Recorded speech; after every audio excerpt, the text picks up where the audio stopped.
तो चलो बात करते हैं कैनिजारो रिएक्शन की। इसका थर्ड लेक्चर का थर्ड पार्ट है, जो भी समझ लो। अब देखो, हमने बात की थी कि कैनिजारो रिएक्शन में जो भी रिएक्शन परफॉर्म होती है उसमें ख़ास बात ये होती है कि बेस का परसेंट भी इम्पोर्टेंट होता है। बेस का परसेंट मतलब कंसंट्रेशन ऑफ बेस। मतलब अगर तुम बेस का कंसंट्रेशन चेंज कर दोगे तो प्रोडक्ट तो चेंज नहीं हो रहा है, प्रोडक्ट थोड़ा बहुत चेंज हो जाएगा, उतना माइन्यूट सा चेंज बहुत मैटर नहीं करेगा।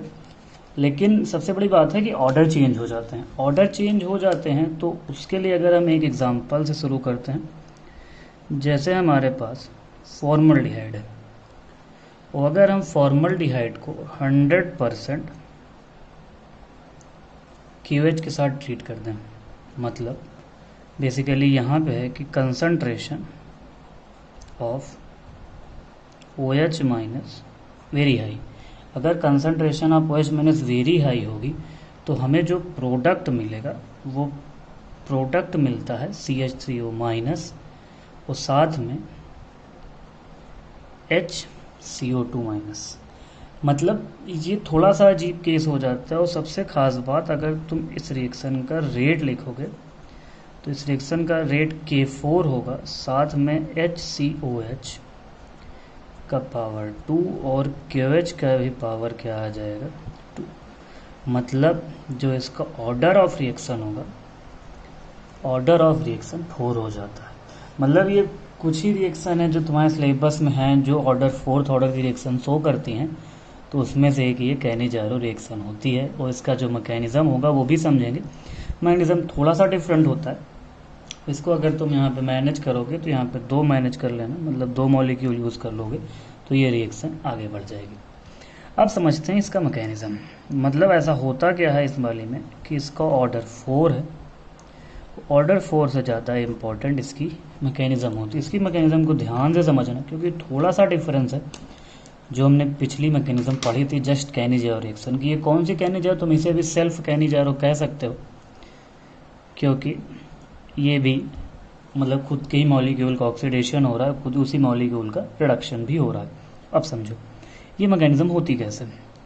देखो, हमारे पास ये फॉर्मल्डिहाइड है। फॉर्मल्डिहाइड के बाद हमारे पास होगा OH माइनस। अभी सिंपल वही काम होगा कि फॉर्मल्डिहाइड का जो कार्बन होगा उस पर पार्शियल पॉजिटिव होगा, इस पर पार्शियल नेगेटिव होगा। ये जो OH माइनस होगा वो उस कार्बन पे क्या करेगा, अटैक कर देगा। जब ये कार्बन पे अटैक करेगा तो ये बॉन्ड कहाँ शिफ्ट कर जाएगा, ऊपर शिफ्ट करेगा। जब ये बॉन्ड ऊपर शिफ्ट करेगा तो हमें ये इंटरमीडिएट मिलेगा। अब देखो बात को समझना, हमारे पास KOH का कंसंट्रेशन बहुत ज़्यादा है। KOH मतलब हमारे पास बेस जो है बहुत ज़्यादा है, इसका जो कंसंट्रेशन है वो बहुत हाई है। अब देखो बेस का काम होता है, उसे क्या चाहिए, एसिडिक H चाहिए। अब देखो एसिडिक H वो H होते हैं जो किसी इलेक्ट्रोनेगेटिव एटम के साथ जुड़े हों। इसका अगर और डेफिनेशन चाहिए तो ये समझ लो कि जिन H निकलने के बाद कंपाउंड थोड़ा स्टेबल हो सकता है, उसे हम एसिडिक H कह सकते हैं। कई बार वो H ऑक्सीजन या किसी इलेक्ट्रोनेगेटिव एटम के साथ नहीं भी लगे होते हैं, तब भी वो एसिडिक H होते हैं। अब समझो, इस कार्बन पे होगा पार्शियल नेगेटिव, इस हाइड्रोजन पे होगा पार्शियल पॉजिटिव। मतलब इस ऑक्सीजन पे होगा पार्शियल नेगेटिव और इस हाइड्रोजन पे होगा पार्शियल पॉजिटिव। अब ये बेस, इसे क्या चाहिए, H चाहिए, तो ये क्या करेगा, ये इस H पे जाके अटैक कर देगा और ये वाला बॉन्ड ये ऑक्सीजन खींच लेगा। अब ये ऐसा क्यों हो रहा है, क्योंकि OH माइनस का कंसंट्रेशन बहुत ज़्यादा है। जब OH माइनस की कंसंट्रेशन बहुत ज़्यादा है तो वो उसे क्या चाहिए, एसिडिक H चाहिए, तो वो एक बेस के रूप में इस H को बाहर निकाल सकता है। जब वो इस H को बाहर निकाल देगा तो हमारे पास जो कंपाउंड बचेगा वो ये बचेगा O माइनस, यहाँ पे O माइनस, साथ में H और साथ में क्या होगा, वाटर। अब देखो एक ही ऑक्सीजन, एक ही कार्बन पे 2 ऑक्सीजन तुमने पढ़ा होगा, ये बहुत ज़्यादा अनस्टेबल होते हैं, तो हमें ये प्रोडक्ट इंटरमीडिएट बीच में मिलेगा। मतलब ये सबसे इम्पॉर्टेंट है कि ये OH इस कार्बन पर अटैक ना करके पॉसिबिलिटी है कि इस हाइड्रोजन को भी बाहर निकाल ले। क्यों निकाल ले, क्योंकि OH एक बेस भी होता है और बेस का काम क्या होता है, एसिडिक H होता है, तो वो इस H पे अटैक करके इस एसिडिक H को बाहर निकाल सकता है। तो ये एक चांस है कि ये OH इस एसिडिक H को बाहर निकाल दे। इस एसिडिक H को निकालने के बाद ये हमें प्रोडक्ट मिलेगा, ये हमें एक इंटरमीडिएट मिलेगा।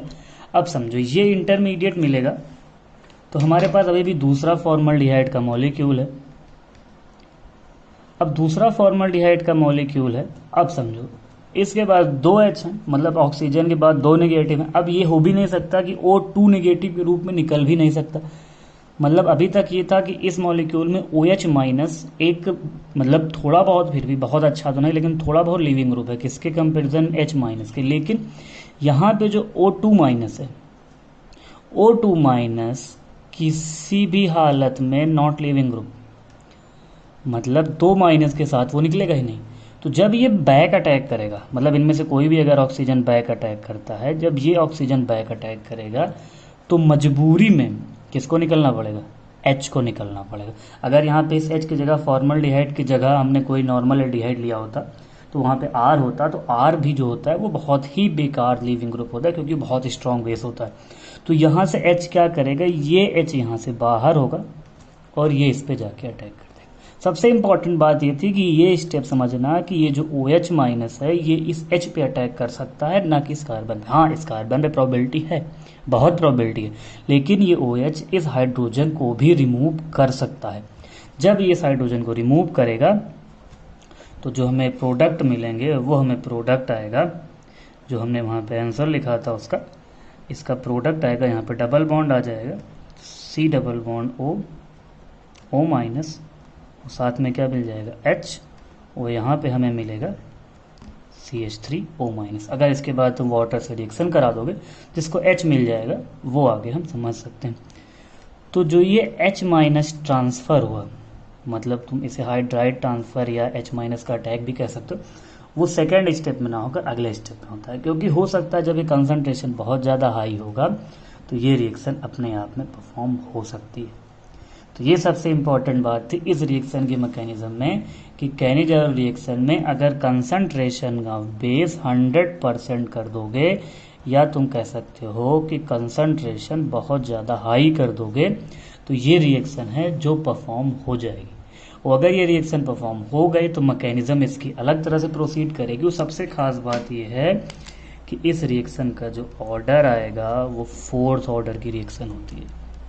और तुम्हारे केमिस्ट्री के सिलेबस में कुछ ही रिएक्शन है, मतलब कुछ ही क्या बना, those reaction which are 4th order, तो ये 4th ऑर्डर की कुछ ही रिएक्शन होती हैं। तो सबसे इम्पॉर्टेंट ये बात थी, ये कैनिजारो की मैकेनिज्म जल्दी तुम्हें कहीं नहीं मिलेगी। ऐसा नहीं कि कहीं मिलेगी ही नहीं, मिलेगी, बट जनरली पढ़ाई भी नहीं जाती, ये कहीं हो सकता है ये पूछी जाए, तो इसलिए इस मैकेनिज्म पे हमने बात करी। आगे के कुछ लेक्चर और होंगे जो हमारे पास बहुत थोड़ी सी कैनिजारो बची है, इंट्रामोलिकुलर कैनिजारो, उसके बाद एक आध 2 क्वेश्चन, फिर कैनिजारो का ये टॉपिक ख़त्म हो जाएगा। तो ये एक छोटा सा वीडियो था कैनिजारो रिएक्शन के 4th ऑर्डर वाली रिएक्शन जो मैकेनिज्म होती है वो कैसे प्रोसीड करती है। सबसे इंपॉर्टेंट कि कंसंट्रेशन ऑफ OH बहुत ज़्यादा होना चाहिए, तभी ये H के ऊपर अटैक करेगा, वरना इस कार्बन पे भी अटैक कर सकता है, क्योंकि यहाँ पे ये OH, मतलब ये पॉजिटिव चार्ज पार्शियल पॉजिटिव इस पर भी होता है। तो इसके लिए याद रखना कि कंसंट्रेशन अगर बहुत ज़्यादा हाई होगा तो ऑर्डर क्या हो जाएगी, 4th ऑर्डर की रिएक्शन होगी। हाँ, ये सेल्फ कैनिजारो ही है। सेल्फ क्यों है, क्योंकि उसी मॉलिक्यूल का ऑक्सीडेशन भी हुआ, उसी मॉलिक्यूल का रिडक्शन भी हो रहा है। ठीक है, तो अब अगली वीडियो में मिलेंगे। हमें इंट्रामोलिकुलर कैनिजारो के बाद कुछ इसके क्वेश्चन होंगे, उसके बाद हम एल्डोल रिएक्शन पे आ जाएंगे, उस पर काफ़ी लंबे लेक्चर्स होंगे। ठीक है, तो मिलते हैं।